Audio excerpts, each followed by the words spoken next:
میرے بیٹے تم رک جاؤ، تم ہرگز نہیں جاؤ گے۔ اللہ اللہ، کہا بیٹے تم ہرگز نہیں جاؤ گے۔ مورخین، تاریخ لکھنے والے لکھتے ہیں امام حسین نے اس لیے روکا کیونکہ امام زین العابدین کو بخار تھا۔ تاریخ میں یہی بات ملتی ہے، امام زین العابدین کو شدید بخار تھا۔ تو میں پوچھتا ہوں بخار کی وجہ سے اگر روکے تو پھر وہاں صحت مند کون تھا؟ جن کے اوپر 2.5 دن سے 3 دن سے پانی بند ہے، سحر پر سحر، افطار پر افطار بغیر پانی بغیر کھجور کے ہو رہی ہے، 3 دن سے جن کے اوپر پانی بند ہے، دریائے فرات سے خطرہ نہیں دیا جا رہا ہے، کوئی لا کر ایک لقمہ جن کے حلق میں نہیں ڈال رہا ہے، جن کے بچوں کو پانی پلانے کے بجائے تیرے مار کر شہید کیا جا رہا ہے۔ سوچو کہ وہاں صحت مند کون ہے؟ جس باپ کے سامنے 72 لاشیں رکھے گئے ہوں، کیا وہ حسین صحت مند ہے؟ خدا کی قسم وہاں تو بیمار سب ہے، مگر حضرت امام حسین نے اگر بخار کا بہانہ بنا کر زین العابدین کو روکا تو خدا کی قسم کیوں روکا؟ لوگ کہتے ہیں بخار تھا، مگر احمد نقشبندی کا ایمان کہتا ہے بخار کا بہانہ نہیں تھا، بلکہ حسین کی نظر میں کچھ اور تھا۔ آپ پوچھے مولانا کیا تھا؟ یہ تاریخ میں آپ کو ملے یا نہ ملے، مگر میری بات ہے سن لو۔ امام حسین کہنا چاہتے تھے، اس لیے روکا کہ بیٹا آپ رک جاؤ۔ کہا بیٹا آپ جام شہادت نہیں پیو گے؟ پوچھا بابا کیوں نہیں پیوں گا؟ کہا بیٹا اس لیے ہم جام شہادت نوش کر رہے ہیں، ہم شہید ہو رہے ہیں تو ظالموں، پاپیوں، یزیدیوں، شرابیوں، جواریوں سے نانا کے دین کو بچانے کے لیے، نانا کے دین کو بچانے کے لیے ہم شہید ہو رہے ہیں۔ اور بیٹا تم کو اس لیے روک رہا ہوں کیونکہ ہم جام شہادت پیئیں گے، نانا کے دین کو بچائیں گے، اور تمہیں اس لیے روک رہا ہوں تاکہ تم رک جاؤ گے تو نانا کا دین پھیلاؤ گے۔ امام زین العابدین نے پوچھا بابا جان میں نانا کا دین کیسے پھیلاؤں گا؟ کہا بیٹے زین العابدین اگر آپ شہید ہو جاؤ گے تو ساری ہماری نسل یہیں پر ختم ہو جائے گی، حسین بھی ختم، حسین کے بیٹے بھی ختم، تو آل محمد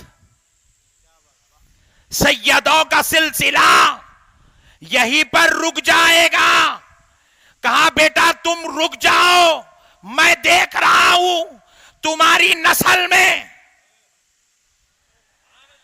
آگے چل کر تمہاری اولاد میں ایک بیٹا پیدا ہوگا جس کا نام خواجہ معین الدین چشتی ہوگا، اور بیٹا وہ ہند کی طرف جائے گا تو 1 2 4 کو نہیں 90 لاکھ کو کلمہ پڑھائے گا۔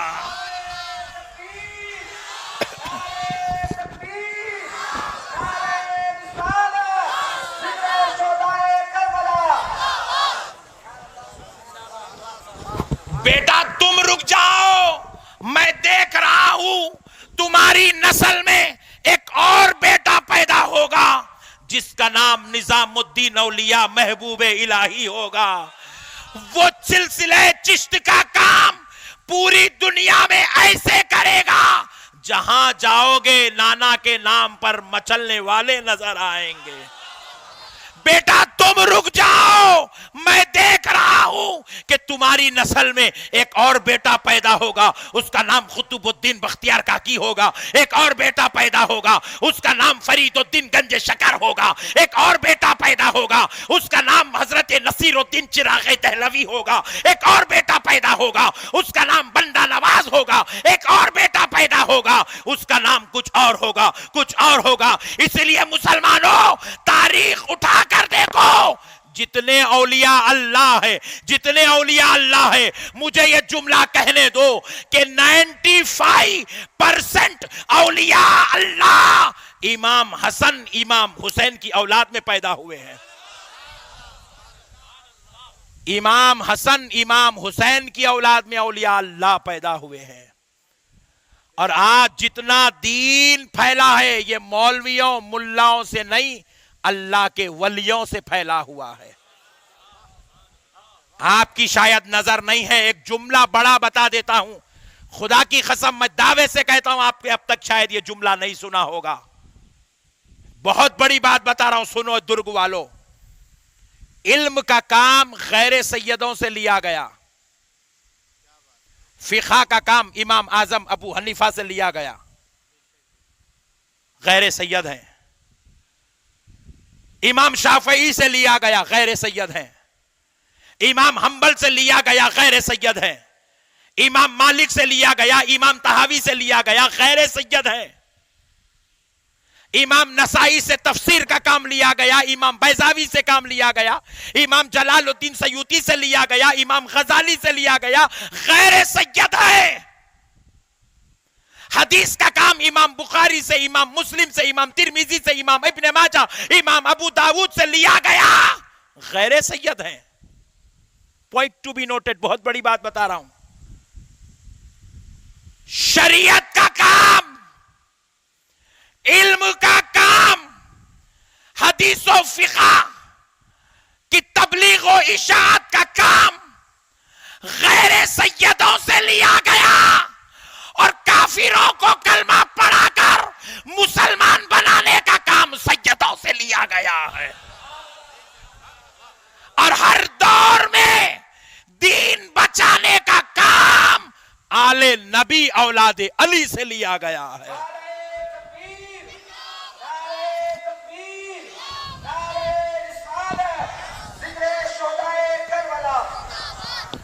آل نبی اولاد علی سے لیا گیا.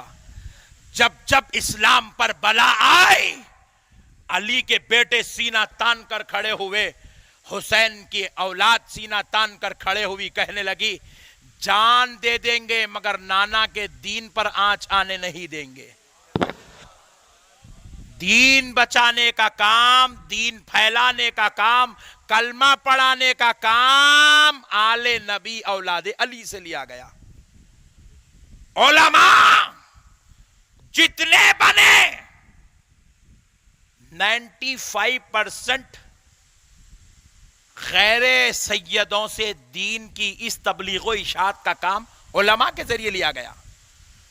لیکن دین بچانے، کلمہ پڑھانے، دین کو زندہ رکھنے کا کام ولیوں سے لیا گیا.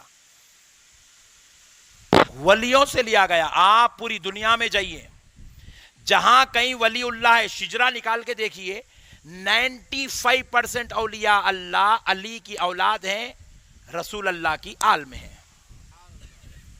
میرے پیارے بزرگوں اور دوستو، ہم اہل بیت کو چھوڑ کے کہاں جائیں گے؟ آج جو کچھ بھی ہے خدا کی قسم یہ ان کے صدقے میں ہے. اب دوسری بات سنو، سرکار امام حسین جب کربلا آئے تو مولا امام حسن کے 2 بچے بھی امام حسین کے ساتھ آئے تھے، وہ بھی شہید ہو گئے کربلا میں. مگر آتے وقت اپنے ایک بھتیجے کو مدینے میں چھوڑ کے آئے تھے. کس کو؟ ایک بھتیجا، امام حسین کا ایک بیٹا. امام حسین جب کربلا آئے، عراق کو آئے، تو اپنے ایک بھتیجے کو مدینے میں چھوڑ کے آئے ان کی والدہ کے پاس.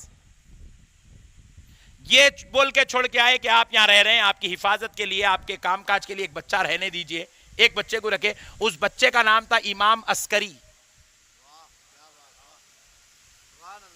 کیا نام تھا؟ امام. ان کو چھوڑ کے آئے مدینے میں. ادھر اب آئے، امام حسن کے 2 بچوں کو لا لیے، وہ دونوں بھی شہید ہو گئے. امام حسین کے بچے بھی شہید ہو گئے. امام حسین کے بچوں میں اب ایک بچہ بچا، امام زین العابدین. حسینیوں میں ایک بچا، زین العابدین. حسنیوں میں ایک بچا، عسکری. اب یہ امام عسکری کو امام حسین نے رکایا. اپنے 6 ماہ کے بیٹے کو لائے، مگر وہ بچے امام عسکری کو نہیں لائے. کیوں؟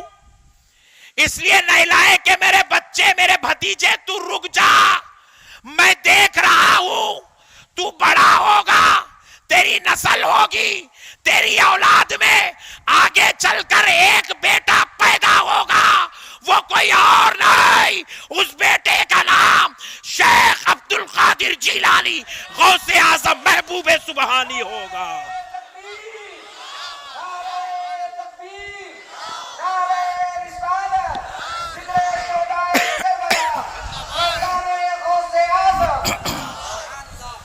غوث اعظم امام حسن کی اولاد ہیں، غریب نواز امام حسین کی اولاد ہیں، اور یہ دو سپوت اس دنیا کے قیامت تک کے لیے مسلمانوں کو کافی ہے. سردار اولیاء غوث اعظم ہیں، سلطان اولیاء غریب نواز ہیں، اور پوری کائنات میں ولایت کا صدقہ خدا کی قسم غوث اعظم کے در سے غریب نواز کے در سے بٹتا ہے. یہ دو سپوت کافی ہیں پوری کائنات کے لیے. اب جتنے ولی ہیں وہ سب غوث اعظم کے صدقے میں ہیں، غریب نواز کے صدقے میں ہیں. یہ حسنی اور حسینی ہیں. امام حسین کی اولاد میں غریب نواز آئے، امام حسن کی اولاد میں غوث اعظم آئے. میرے پیارے بزرگوں اور دوستو، اگر سمجھے تو دین اتنا ہے، نہیں سمجھے تو قصہ ختم، چیپٹر کلوز، چلتے پھرتے نظر اور جاؤ، قصہ ختم، سو جاؤ گھر میں جا کے لائٹ لو. اور یہ جاہل قوم علماء کی مجلسوں میں نہیں بیٹھتی، نہیں بیٹھ کے کیا کرتے، خالی وہ مسواک میں بڑے بڑے اونچے اونچے پیجامے، لمبے لمبے کرتے، داڑیوں میں، ٹوپیوں میں، اس میں اٹک جاتے، خالی سمجھتے دین اتنا ہی ہے. شالاں اوڑھ لینا، نئے نئے کاما کرنا، زیادہ ہی ضد پہ آ گئے تو 4 مہینے کو غائب ہو جانا، قصہ ختم. اب آپ کا نہیں، ان لوگ شالاں اوڑھتے نہیں معلوم، ہمارے پاس نیا شروع کرے، اب یوں یوں یوں ڈال لے رہے ہیں، پھرا پھرا کے ڈال لے رہے ہیں، نئے نئے کاما شروع کر رہے ہیں. میرے پیارے بزرگوں اور دوستوں، مسائل کو سمجھو، لکھیر کے فقیر مت بنو. اسلام ایک سمندر ہے، بلکہ سمندر سے بھی زیادہ ہے سمجھنے والے کے واسطے. دیکھو، ایک سمندر کے سامنے ایک آدمی ٹھہرا تو ایک سمندر ایک دنیا ہے پوری. اندر گئے تو شارک ہے، ویل ہے، کھیکڑا ہے، کینچوا ہے، جھنگا بھی ہے. اندر ایک دنیا ہے پوری. نہیں ڈر گئے کھارا پانی ہے رے بولے تو